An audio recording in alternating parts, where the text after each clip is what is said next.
we have seen a really wide spectrum from the individual level to the company-wide level on how people have really adapted. And honestly, even though it's been almost a year and a half now of this disrupted world, there are still individuals or companies that haven't made that push or that transition.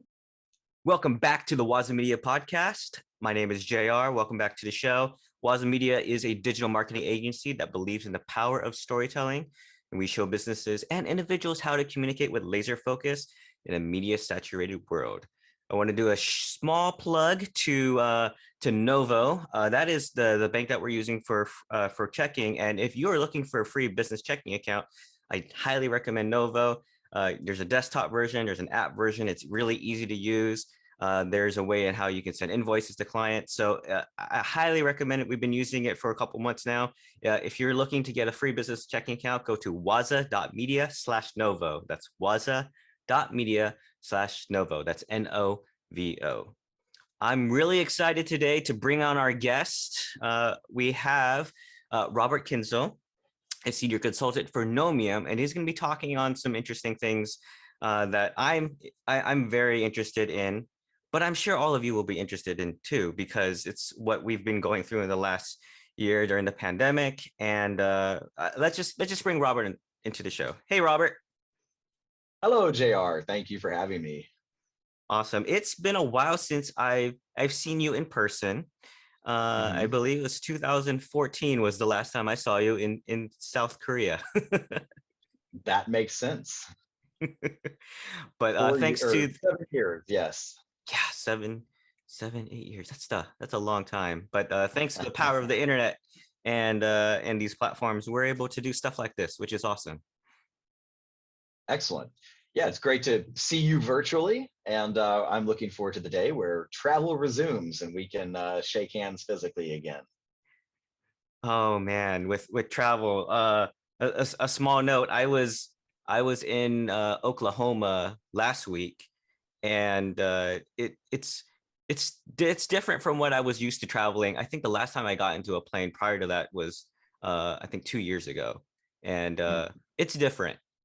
It's different. I think we've all forgotten. I've forgotten how to travel on a plane.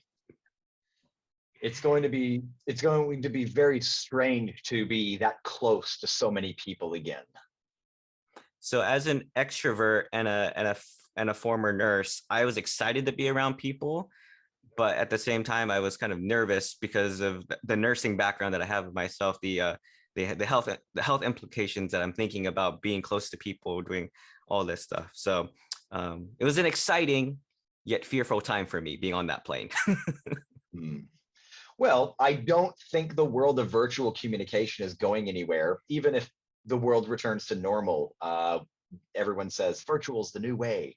It's the new way of working, and of course, nothing beats face-to-face with that human interaction. But virtual is often so much more efficient if we know how to do it efficiently.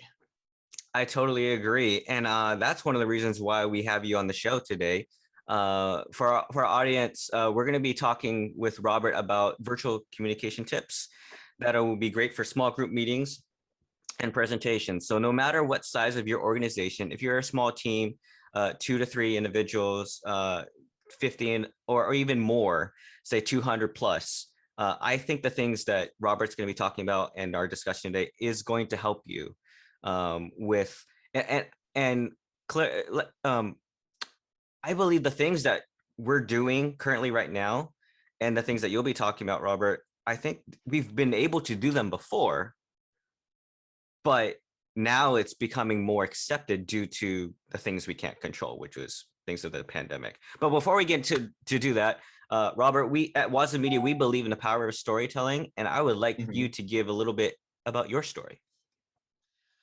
Well, I will start back in my bachelor's degree. I'm originally from the state of Arkansas, and I grew up in Fayetteville, where the University of Arkansas is located. And in that same area of the state, there's also the Walmart headquarters. Tyson Poultry, the US's largest poultry company, is headquartered there. JB Hunt Trucking, I believe they're still the second largest trucking company in the United States. So there's lots of big industries there, plus all the other businesses that do businesses or do business with them. So when I was in my bachelor's program, everybody said to me, when you graduate, just go to Walmart or go to Tyson, get a job. And there was a lot of money and opportunity in that section of the state, simply because that's where the business is. And they do target a lot of the university graduates. And I wasn't quite sure if that was the next step I wanted to take. That's the most probably professional, convenient step I could have taken. But I was working full time throughout university, and I felt I really needed a break. I I saved up enough money from working during school to buy a backpack, buy a plane ticket to Hawaii, and I had enough money to really travel around in Hawaii from island to island, hiking, staying in guest houses and hostels, and I had 3 months where I could just do that and live cheap. But if you're kind of bumming it around Hawaii, you can go snorkeling, you could go surfing, you can buy cheap fish, and eventually I kind of fell in love with Hawaii, at least for the year. I traveled around a lot, got a job, got my start in nonprofits over there on the island of Maui. And then eventually I got island fever. I said, I have a professional side to myself that I can't fulfill in Hawaii, at least in the direction I want to go in, because everything there is almost hospitality, restaurant, hotel. And I'd done that before in the past, and it wasn't the career trajectory that I wanted. So I moved back to the mainland. I moved to Colorado. I got involved in more nonprofits, and that's really where I got involved with doing teaching, advising, and training in the nonprofit world until I went back to graduate school, where I was teaching university courses to get my master's degree. And the reason I tell this story is when I made the decision not to jump straight into a corporate career, for me, I needed that time, but it was really beneficial because it sparked my love of traveling more, having some more freedom than just working and going to school all the time, and really figuring out where I was mentally and professionally for the next stage in my career. And even though now I live in Asia, I've been in Asia for 15 years now, that may not have happened if I didn't simply take that 3 months to figure out, where am I going after my bachelor's degree. So that's a little bit about me and how I got my start. Life is quite the adventure, and sometimes you just have to, it comes to you with opportunities. And I think you've been able to do that in your career. I wish I was able to go in my career and just explore Hawaii for a while. That sounds like a lot of fun. It is fun, but island fever is real. It's really expensive unless, if you have a lot of money, nothing's expensive, right? But in my situation at the time, it's expensive to fly back just to the continental US. And if that's all of your savings after a year of working in a nonprofit on Maui, you had a fun year, but you don't necessarily feel like you had a productive year. And there's a lot more to see than what is on those islands. I remember, I think it was years ago, there was a TV show. It was either the new revamped Hawaii 5-0 or something else, where there was a car chase. And then part of the commercial was a cop chasing the car. He's coming out of the window. He's like, I think he was trying to flag the car chase down. And he starts yelling out, "Where are you going? You're on an island, don't you know? We're going to find you," or something like that. So absolutely. Cars get broken into there a lot, but they don't get stolen a lot because you're not getting that car off that island. Nowhere to go. Awesome. Thank you for telling us a little about your story. And you're out of Hong Kong right now. Is that correct? That is correct. I am in Hong Kong right now. Even though this picture behind me is of Hong Kong, that is a virtual background. I wish my current weather was as nice as yours. It's pretty stormy here in the DC area. We've been having storms yesterday, and it's pretty gloomy. I wish I could look at your background from outside right now. So Robert, we're going to dive into the topic of virtual communication tips, but I think for our audience, a little bit of context is needed, or may not be needed, because in the last year, the whole entire world has changed how we run business, from small to medium to large organizations. to even individual communications due to healthcare restrictions that are imposed by each local government in each country, health concerns. The way we've communicated from all different levels has changed. From your perspective, how have you seen that with your clients or in the environment that you're in? Well, just to give a little bit of background, at Knowmium, we have been doing purely virtual workshops, and these are skill-based workshops. So presentation training, negotiation skills training, things like that. We had been doing that for over 5 years before COVID even hit last year. And even 10 years before that, before Knowmium existed, I had been doing blended learning at the university level and with businesses. So there may be an in-person workshop, but there's before and after activities that are online. So we were somewhat fortunate. If you say there's a silver lining to COVID, at least in our situation, when people needed to quickly get into virtual communication and having virtual meetings, virtual training, we were kind of blessed because we could help our clients and we could help our larger professional network learn from what we had done in the past, but also what might work for them and their immediate team's needs. So how did everything change? I mean, we tell people, with the technologies advancing and the world being global, and there are teams that are placed in different regions all around the world that have to communicate with each other, even when they're in different continents, on different continents. The world was really headed over the next 5 or 10 years to a lot more virtual communication. And COVID sped that up by 5 or 10 years. So again, silver linings. People who were willing to adapt, willing to try new things and find out what worked for them, have possibly benefited over the last year, simply because they've advanced their skills and they've advanced the way they can communicate, and hopefully, if they're working for a nice company, may continue having some of that flex time where they can work remotely, they can work from home. We're not going to get into, I don't think we're getting into the benefits of all of that today. What are the benefits of working from home? Saving time and saving money on, travel, childcare, things like that. But again, silver linings. Some of the things coming out of this have forced us into a new way of working, and for a lot of people, in the long run, it could be beneficial. At WazaMedia, we run mostly all virtual. A lot of our clients are in different areas of the state, and we have some international clients as well.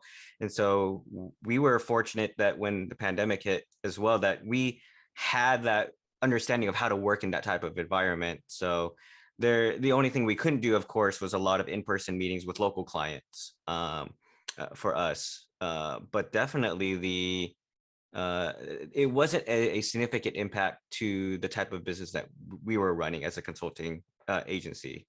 And it was interesting to see how some of the businesses that I've talked to are either they haven't even thought about moving virtual, or even incorporating digital strategies for communication, even internally and externally when it came to when it comes to marketing. And I think you're right. You hit the nail on the head when this pandemic hit. It really sped how businesses run their operations and their communications 5 to 10 years. And we're seeing how in the last year and a half, we've seen how everyone decided we need this platform, we need this strategy, we need to go on this. We need to spend money on this one because everyone is on an electronic device because it was safe to do so. It was safer. And I think some people found it was more efficient. Definitely. We, on the communication side of things, we facilitate a lot of workshops, and we have seen a really wide spectrum from the individual level to the company-wide level on how people have really adapted. And honestly, even though it's been almost a year and a half now of this disrupted world, there are still individuals or companies that haven't made that push or that transition. The idea was, in March 2020, maybe we'll wait 6 months and this will be over. And then it wasn't. So individuals who waited that 6 months, or companies that waited that 6 months, they were behind the curve in terms of how they're communicating with their clients, with their internal teams, versus the companies that said, you know what, let's try to adapt, let's try some new things and really find out what works for us.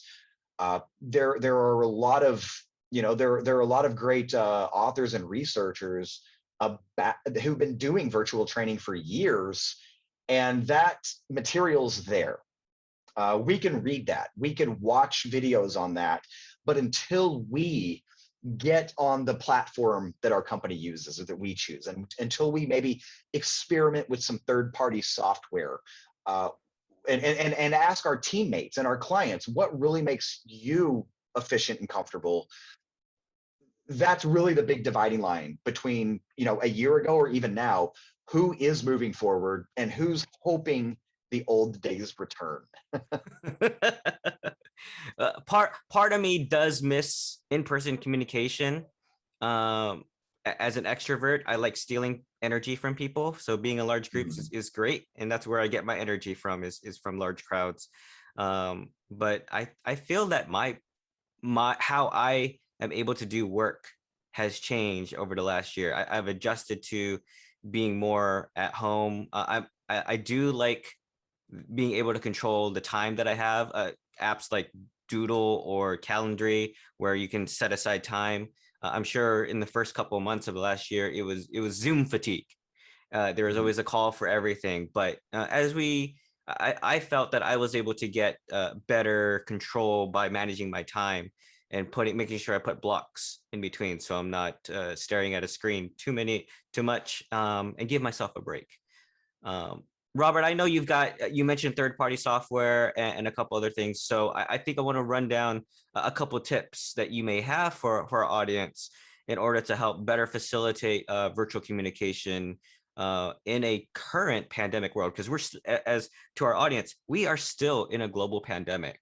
And I feel sometimes that some people forget that. Yeah, it really does depend which region or country you're in as well. We do a lot with our global clients, and the difference between, let's say in Asia, for example, Hong Kong has managed COVID fairly well. We are returning to a lot of in-person events. Now, there's safety protocols, there's vaccines, there's mask rules, but we're having conferences with over 200 people in the same room, even over the last month, versus another major financial hub in Asia, Singapore. They right now are restricted to 2 people in public. Actually, even you can have 2 people in your private home each day. So if you have Tom and Jerry over, that's all you can have that day, and then the next day, you could have 2 more. But so I mean, even amongst countries that are, I think, have handled the pandemic fairly well, the current numbers and the current regulations, everybody's different. But I really like what you just said about people figuring out, Zoom fatigue. There's a Zoom meeting for every single thing we need to talk about, and everybody's invited. Based on that idea, ideally, companies have learned and adapted to the fact where they say there's too many Zoom meetings, or whatever platform they're using, we'll just say Zoom. And they finally figured out we don't need all 15 people on this Zoom meeting. We only need 5. Now, if and when everybody's back in the office, hopefully they have also learned that the in-person meetings they were having with all 15 people aren't necessary, or all the people aren't necessary. And that's really where we see a lot of business leaders figuring out there are things we've had to adapt to. It's been tough, but hopefully we've seen some benefits or found different ways to work. On a personal level, I do a lot of public speaking, I do a lot of facilitating. When I'm with a live group, it's so easy to say, oh, I forgot one step, or hopefully I don't forget, right? Let's say that's a bad example. Let's say that something does go wrong. One step didn't work out. Now I can quickly get everybody's attention in that room and say, new plan. We're going to move over here. We're going to do this activity. These are the new groups. Everybody's going to be in a group of 3. We're going to switch this up on the spot. Adaptation makes things successful, especially when you're working with a diverse group. And we have an idea, this is what they need, but actually from talking to them, there is another challenge they have, and we can jump over to that quickly. Now, that's face to face. When we are doing these things virtually, it is extremely difficult, especially with an activity, not just a discussion, but if we have an activity where we want them to do something, or I'll show you some third-party software where we get people to do things. If we need to make that quick transition over to something else, it better be ready to go. It better be ready to plug and play. And if we need to mix people up in different rooms, breakout rooms, for example, that does take more time. And we better be ready to arrange that quickly, or have somebody there as a producer to help us. Now, more work, but it can be just as successful, even though it does take more time and more finessing. When somebody like me is giving a presentation or facilitating a workshop back in person in the future, the levels of planning and the levels of adjustment and fine tuning that I've had to do even more virtually over the last year is absolutely going to make me better in person, because I am going to be a little more aware of how things could have gone wrong virtually. They may not go necessarily wrong in face-to-face in the same way, but my ability to think a couple of steps ahead, I wasn't necessarily having to do too many steps ahead when I was person to person. It was 1 or 2 steps ahead, versus virtual, it's 3 or 4 or 5 steps ahead. So I hope that makes sense. We have pushed ourselves to do something that is more difficult if we want it to be as effective and as efficient. And hopefully me and every other facilitator or speaker in the world will be bringing those new skills back to their face-to-face meetings in the future. The one thing I feel that everyone should have in the next, after a year and a half of doing this, is at least a better microphone, a better webcam, and probably learning a couple of some of the third-party apps that help presentations virtually make it more engaging, because I'm sure a lot of people who have the ability and are fortunate to work from home, they've upgraded their desk work setup. They've been able to get more natural light or a couple things, and definitely you brought there definitely is a for virtual events and presentations, more planning is definitely needed. Either more planning, more tech, more understanding of how everything works. I remember some article about a professor who's like 90 something years old. There's a photo of him interacting with his students with a webcam and a setup. So if the article was heading, I believe it was headlined as, if he can do it, all of us can do it. And that's the reality of it. When we have people who around the world, certain countries or regions or companies have adapted quickly to technology because they were already using it. But there are people who might be ready to retire in 5 years. And unfortunately, they've been thrown into this new way of communicating and this new way of working. And there is a learning curve that might be a little more difficult for them, but it also could be just mentally. They're like, I'm done with work forever in 5 years. I just wanted to coast. But now, again, everybody's got different challenges. I'm glad you mentioned the hardware, though, because one of the tips we tell people, and this is, we say it's very basic. However, a year and a half later, after the pandemic first hit, we're still seeing people who don't follow a couple of very key tips. And one of them is, are you using your laptop's built-in microphone? You may have an echo effect. You may have that muffled effect. It's not going to sound as good. Whatever wired earbuds came with your smartphone, assuming you have a smartphone, or if you don't, $25 US, those wired earbuds are going to dramatically increase how you sound and how other people sound to you, and they're going to reduce or eliminate any of that echo effect.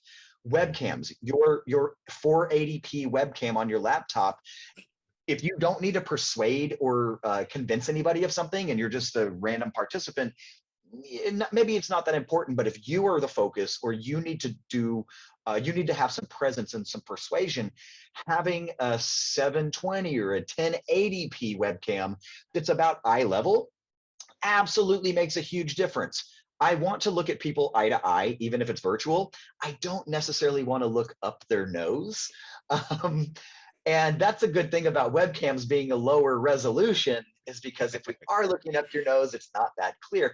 But even just lighting, you can get a ring light and a small tripod to illuminate you better for probably $30 depending on what country you're living in. Now, you can go out and get super duper cameras that are $200. You can get earbuds that are $200. You can do all this stuff, but you don't have to.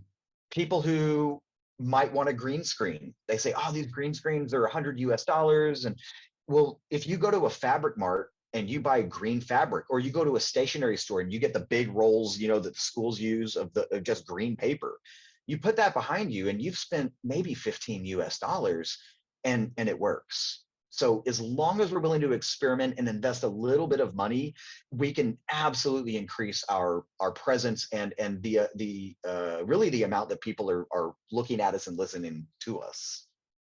Robert, you mentioned hardware. I understand that you have some recommendations for software that can help enhance the experience when it comes to virtual. What do you recommend people try if they haven't done that before?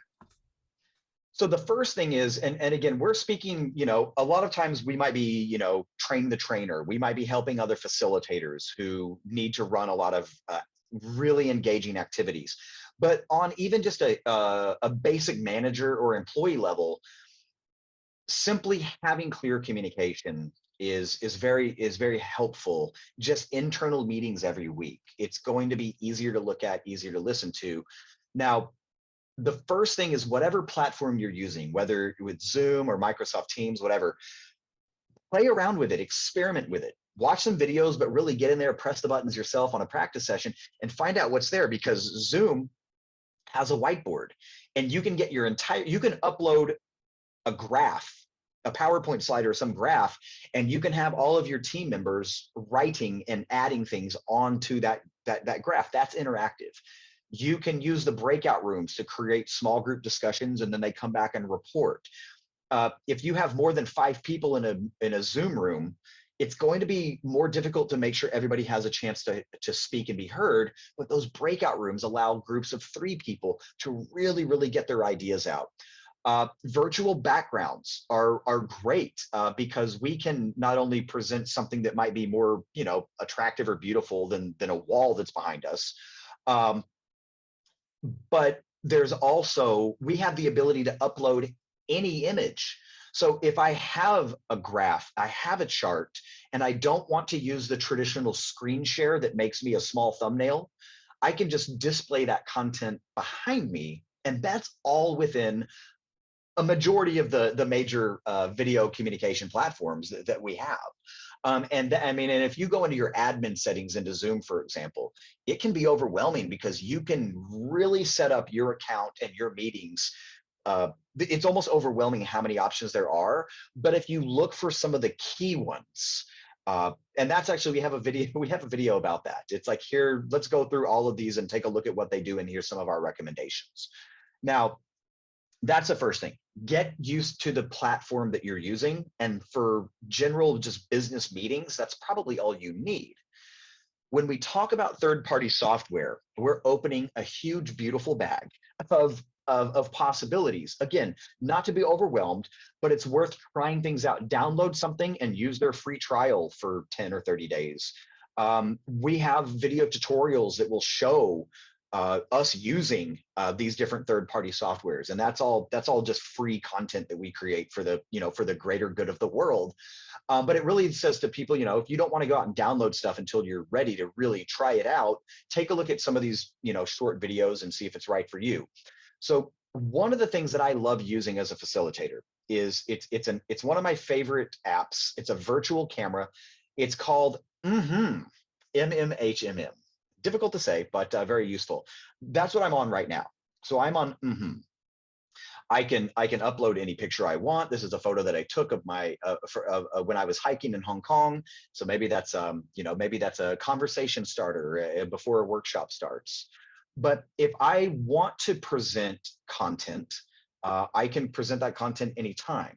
Now, I can upload that as images, or I can use a screen share that I can choose any open application on my computer, Let's say it's PowerPoint. Let's say it's Excel, Microsoft Word. It's an internet browser, and we're going to take a look at websites together. I can put that behind me in real time, and I'm never that small thumbnail because I want to be, somewhat of the focus. Now, of course, depending on what's behind me, maybe I need to move over a little bit. And depending on what's behind me, maybe I do need to be a little bit smaller in the corner. Hey, or and this is all, once again, this is all through one app. It's not through Zoom. It's being fed to Zoom, but I can also be either transparent or completely disappear depending on what I do have behind me. I'm not trying to do a sales pitch here. I'm just trying to show some of these things are very, very useful. And there's other apps that we love that do it. Prezi Video, for example, OBS. There's a lot of these that have this interactive content. I can turn on my pointer. So if I have some content, not only is it like a laser pointer, but I can actually hold it down and I can circle certain things. So again, if we go into some of our Excel files, if we're looking at the monthly budget, I can present this behind me without having to do the screen sharing. And sometimes there might be a reason for me to signal to somebody without interrupting them that their time is almost over. Well, green's good to go, and red, you need to stop or slow it down. And if something's really old school, we can make it really, really 1920s Charlie Chaplin style. Again, do I use those different color effects a lot when I'm having a professional workshop with a financial company? Maybe not those color effects, but if there's something that can communicate and keep people's attention, why not experiment with it? So for example, Speak to Persuade, it's one of our presentation programs. I may have just content behind me, and that's just a way for me to, and I can point at it. I can do the laser pointer. I can put that over my shoulder if for some reason I needed to move to the other side of the screen maybe, and I can turn that off anytime I want. There's a lot of different recording options as well. It also has Copilot. If I, JR, send you my link and you have this app, I can allow you to directly control my app because I've given you that permission. So if you know my next slide is coming up, you could turn that on for me, and I can handle other business. It's kind of like being the backseat driver of your presentation. It is. Yeah, but when you have a producer and they're not in the same room as you, that it's absolutely functional. And again, we're not going to go through all the different virtual cameras, but we do, like I said, we have a lot of public content, and we do have a lot of video tutorials and links to all of these to just see. It's not for everybody, but if I want to remain a large video and I want to keep people's focus, it can absolutely be beneficial. Awesome. And then for our listening audience, I'll make sure we put the descriptions, the links to Robert's videos and Knowmium's videos and these tutorials in the description below, or in the podcast description. So thank you, Robert, for sharing some of this stuff. What is your number one? Oh, go ahead. Yeah, I was gonna say, what's your number one feature or that you like using the most? Honestly, the number one thing you can do if you have groups, whether it's activities or it's an internal team and you have a lot of people, are those built-in video breakout rooms. Get people discussing, get their opinions, get their ideas, because that's where, brainstorming, innovation, people's opinions and ideas. We want them to know that they're listened to, and their group has a chance to contribute to this larger meeting. That's really key, and you don't need any third-party software to do that. I do use a variety of virtual cameras. I mentioned earlier Prezi Video. Instead of putting things behind me, Prezi Video puts it in the foreground, so I can actually get behind some of my content. I don't have that enabled right now. But again, what works for you, or what might work for a certain team or a certain activity that you're using, because I can turn one camera on and another camera off, and I can switch back and forth. I can, for example, have a second camera set up to my computer pointed at my desk. Let's say I have a physical document that I need my team to review. I can not only switch to that camera where all they see is the physical document that's on my desk because the camera's pointed down, but I can also put that picture in picture. I can still remain, and I can have the video box above my shoulder that has that document, or I can put myself above the document. There's so many ways we can use the different tech. And for some people, they're like, wow, how did you do this?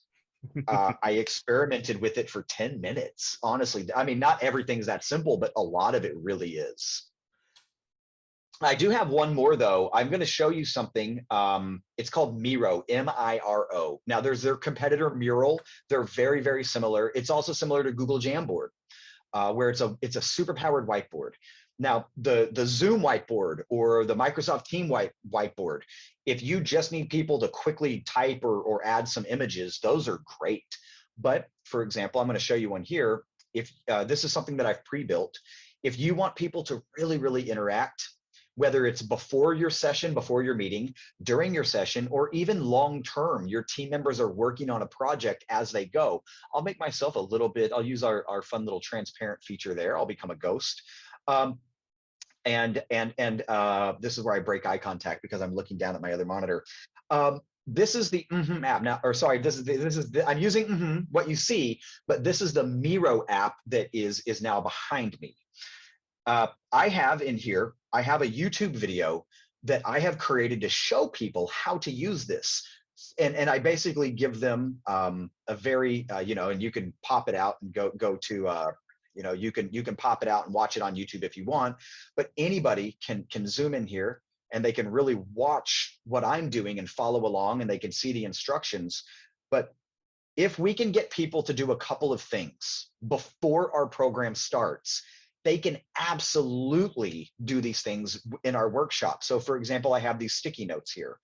And the question for them is, what questions do you want answered in our session? How to use eye contact, for example, is a big one in a presentation program. Not only am I getting them to click and type, knowing if they did it here, they can do it in my live workshop, but I can also have them revealing some things about themselves, answering questions. They can add images from the different tools. From Google is built in. They can use their own personal pictures that they've taken to really share and introduce ideas. Now, why might we do this? Well, in a workshop, I may have them, for example, complete a worksheet, but it's a virtual worksheet. It's on this same platform. So if I say your group of 5 is going to go into a breakout room for 20 minutes, your group of 5 is going to outline a presentation introduction. So what is your hook? What are you going to do to present a problem? What are you going to do to present a solution to that problem? If they are simply able to type or add images, that's 90% or 99% of what we would ever need them to do. But the ability to go way, way beyond that exists when we make them comfortable. I'll give you one quick example. There are some templates here. Let's say that, let's see, I'm just going to go down here to a mind map. A mind map is a very popular template, and their mind map, again, we can have their teams. We can have one of these built for every single team. So there's a problem, and their team's going to fill out their problem. Maybe an office has expensive parking. Oh, thanks for asking me how I like them. So expensive parking, and they're going to go over here, and there's going to be some other issues that they're going to type out there, right? Whatever you want to build in advance, you can get them to use on the spot. And long-term teams are able to have workflows and schedules, and you can comment on other people's work, and you can add ideas, and I can upload my PDFs and my graphs, my charts, my videos, and it's all contained within this whiteboard canvas.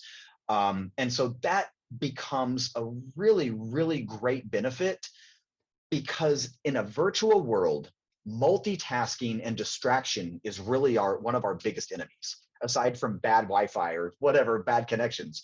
And if I can get people physically moving their finger or their mouse around to move these virtual objects, and they're adding their ideas, they're expressing their ideas, and they're answering people's questions, I can get 200 people in groups of 5, all doing the same activity on that same board, or with their own individual link to their own private Canvas space.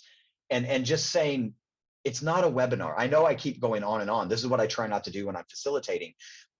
Every 5 or 10 minutes, we need to be giving them something to do, whether it's answering questions, writing in chat, doing something on a whiteboard, having discussions in breakout rooms.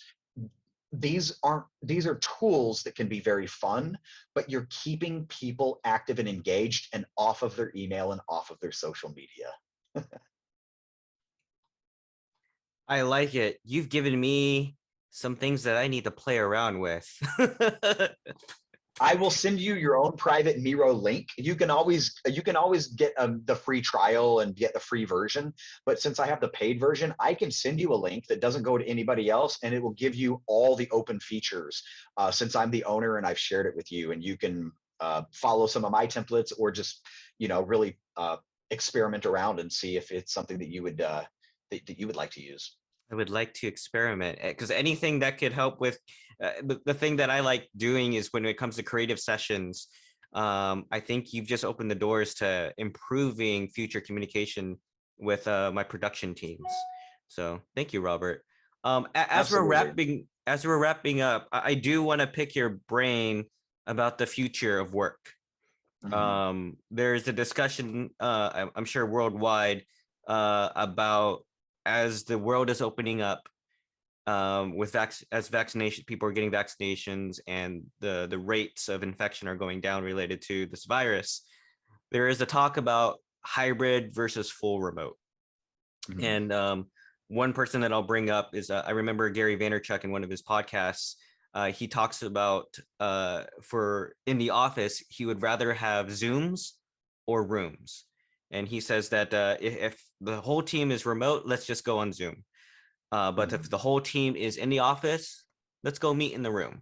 So I wanted to see what your thoughts and what you believe the future of work will it be. Do you think it's one or the same? Is it going to be a hybrid? What are your thoughts? So when we talk about hybrid, there's a lot of discussion. I know last month the Harvard Business Review just had a big article about how to do hybrid correctly. A lot of that is really how teams and offices are functioning, with some people in the office, some people away. Now, within that, there's hybrid communication, which is, the virtual plus face-to-face, all mixed together. And then from our side, there's facilitating workshops, training sessions, skill building sessions. That's this other level. So speaking of only communication, if you have a team and that team is simply having discussions and meetings, whether they're face-to-face, whether they're virtual, or whether it is hybrid, the thing to remember is, are we including everybody who needs to be included? And are we requiring people to go to meetings that don't need to be there? So there's that balance. If we are able to say everybody, whether they're virtual or they're in person, can be seen and heard and speak, then everybody is communicating well. Of course, we can also use other apps. Slack is very popular in businesses and organizations for having these different channels. Are we having our in-person employees talking in the break room, office to office, and discussing their ideas casually? How are they updating the remote workers? Are they having a 20-minute check-in just to have these casual chats like they would in the break room? Or are they updating Slack? Are they making quick videos? Every week, everyone makes a 10-minute video to kind of recap what you've been doing in terms of certain projects. You put that on Slack, and by Monday, everybody has at least watched last week's. We don't have to be in the same Zoom room all the time, and we don't have to be in the same office, but we might have to go through the extra, easy steps of making a quick video and uploading it to the Slack channel. Now, that's kind of team and employee communication. Let's take a look at skill building, activity-based workshops. I agree with what you said about Zoom or Room. It is usually 100% better to have 2 workshops if we need to. One, I come to the office and everybody's in person. I can give them a full set of attention, and they don't wait for me to deal with the virtual participants. They don't wait for me to say, okay, physical groups, you're going to do this for 10 minutes. Virtual groups, I need 5 minutes to get you ready, and you're going to have 10 minutes, but then we need to come back, and that's 20 minutes gone, and the timings are off. The in-person participants are getting a little mentally frustrated because things are moving slower, because I don't want to neglect the virtual participants. But if I am focusing only on the physical participants, then the people who are virtual, they're getting neglected. So it's a balancing act. When we need hybrid, if there's a company that has these smart rooms set up, and they have for years been used to saying, okay, Hong Kong team goes to the conference room, Singapore team goes to the conference room, Shanghai team goes to the conference room. They hit open meeting and everybody can see each other. They might all be in the same room in Hong Kong, but they can all freely talk to everybody in Hong Kong, Shanghai, Singapore, and they're used to that. That is a version of hybrid that's been working for years, because they need to, they can't just all fly to Singapore that afternoon. The problem happens is when we don't have those smart rooms. It takes a lot of planning and trial and error before an individual and participants can truly become comfortable. Because if we have a team of people who are, let's say there's 10 people who are physical, there's 5 people who are virtual, but then we have 5 people who are in an office virtual, but they're all on that same connection. I've got 3 different ways people are going to be seeing and communicating with that entire team. And I would rather have one individual connected through one Zoom connection, not 3, because breakout rooms, for example, or when they come off of mute, they don't have single earbuds. They're using these microphones and they don't sound good because they're picking up the entire room. And I'm not quite sure those 3 people who connected on one Zoom connection, who actually said something. Are they saying, oh, this is Robert speaking from, Hong Kong, or am I having to go, who's talking right now?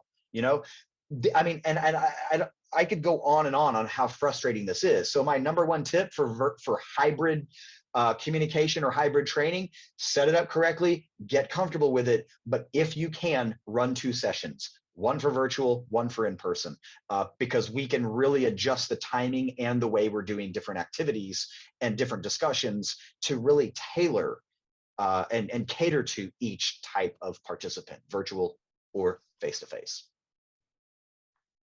Robert, you've given us a lot of great insights when it comes to virtual communication and tips for pretty much any size organization. And I really like the third-party apps that you're recommending. I've got some homework I need to do.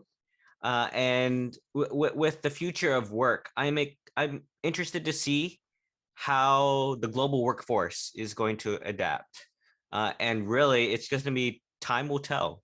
And we'll have early adopters who were, I would say Knowmium is an early adopter. Actually, you were already engaged in this type of work, which is what an advantage that you have over other companies.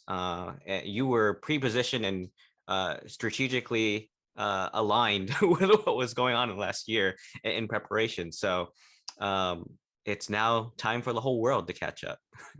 Well, you know what? We are, even though we had a lot of experience doing virtual, we knew also it was time to kind of up our game, because a lot of people in the past were happy with these one-way webinar. Now, that was never our style. Whether it's face-to-face or virtual, we want activities. Again, we want people doing things and discussing things to keep them really focused and not multitasking.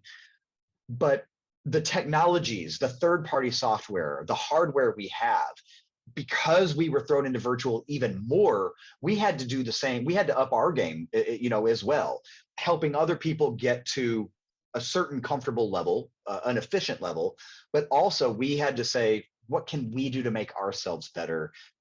Because we're not face-to-face, we don't get to experiment with new physical activities for a while. So we're going to keep experimenting with the virtual ones. And when I mention these type of activities, whether you're running workshops or whether you're just facilitating meetings, we've got about 75 different virtual activities, and they're guides. It's literally step by step, and the different software, different materials that you might need. That's all just free for the world. People can find out what might work for them and their team. And even if it's some of it's meant to be productive and increase that productivity. Others, it's just something a little bit different, so we don't get that same Zoom fatigue. When the meeting leader says, today we're going to run the meeting with a little bit of a different style, hey, that's intriguing, that's engaging, and that's just what humans crave. So Robert, with all this awesome free content, what is the best way for our audience to get access to it, and also to get in touch with you if they have any questions or looking to learn more? Well, if you go to Knowmium.com, and Knowmium is Knowmium, the element of knowledge. So there's cadmium and helium. We are Knowmium, the element of knowledge. And there you can find everything out about our company, who we are as facilitators, but also we have our Radical Toolkit. And there's a free ebook that Joshua wrote, who started Knowmium, which is really a guide from getting the hardware and software all the way to designing online programs. And there's those activity guides, there's the video walkthroughs, and there's all the resources and links to all the different tech recommendations that we have. So that's all there. We do also have another website called radicallyremote.com. There's a self-paced course and with other free courses on there as well. But the first focus was virtual facilitation and virtual communication. And once again, that stuff's free for the world. We love to get feedback, and we love to help other people. And hey, along the way, if a new business likes what we do, we'd love to hear from them as well. Robert from Knowmium, and also a good friend from when we were in South Korea. Thanks for being on the show today. Thank you so much, JR. And once again, I look forward to where we can shake physical hands in the future. Thanks for watching another episode of the WazaMedia Podcast. If you're interested in WazaMedia, go to our main channel over here. And if you want to listen to more podcast episodes, go over here. See you next time.